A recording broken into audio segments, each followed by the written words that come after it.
नमस्कार, स्वागत है आपका वी टाइम न्यूज पर और आपके साथ मैं हूं पहली चौहान। बढ़ते हैं खबरों की ओर। जाने माने वकील और समाज सेवी रबीउल आलम की पहल पर फरक्का बराज ईदगाह मैदान में इफ्तार पार्टी का आयोजन किया गया, जिसमें 500 लोगों को खाना खिलाया गया और विभिन्न मस्जिदों और ईदगाहों के इमाम इफ्तार पार्टी में शामिल होने आए। फरक्का विधायक मोनिरुल इस्लाम, तृणमूल के प्रदेश अध्यक्ष मैनुल हक और HDPO फरक्का IC फरक्का इफ्तार पार्टी में शामिल हुए। एडवोकेट रबीउल आलम ने हर घर सभी जाति और धर्मों के लिए इफ्तार पार्टी का आयोजन किया। इस बार उन्होंने लगभग 500 लोगों के लिए इफ्तार पार्टी का आयोजन किया। एडवोकेट रबीउल आलम ने कहा कि इंसान ही सबसे बड़ा धर्म है, इसलिए मैंने सभी धर्मों के लोगों के साथ इफ्तार पार्टी का आयोजन किया। उन्होंने यह भी कहा कि हर धर्म का अपना त्योहार होता है।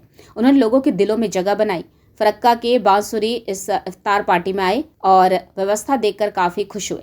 एडवोकेट ने यह भी कहा कि मुझे लगता है कि मैं ऐसे ही लोगों के साथ जीवन भर काम कर राज्य तृणमूल उपाध्यक्ष और 5 बार फरक्का से विधायक रहे सिंह लंबे समय के बाद एक मंच पर नजर आए।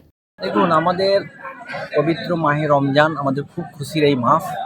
এরপরে আমাদের কয়েকদিন পরে দেখবেন যে আমাদের যে খুশির ঈদ আসবে।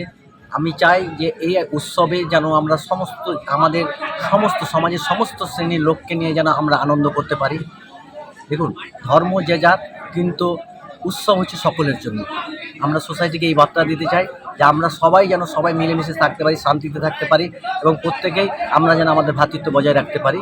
এই বার্তাটি আমি সোসাইটিকে দেব। আমি ইফতার পার্টির বার্তা দিয়ে এখানে আমি সবাইকে একত্রিত করেছি, সমাজের সর্বস্তরের লোককে আমি একত্রিত করে আজকে আমরা একটা উৎসবের মতো আনন্দ, এই মাহে রমজান মাসে একটা আনন্দের একটা উৎসবের একটা মেলার মতো আমি তৈরি করতে পেরেছি। তাতে আমি নিজেও খুব খুশি এবং আপনাদের পেয়ে আরও ভীষণভাবে সকলকে নিয়ে খুব খুশি হয়েছি।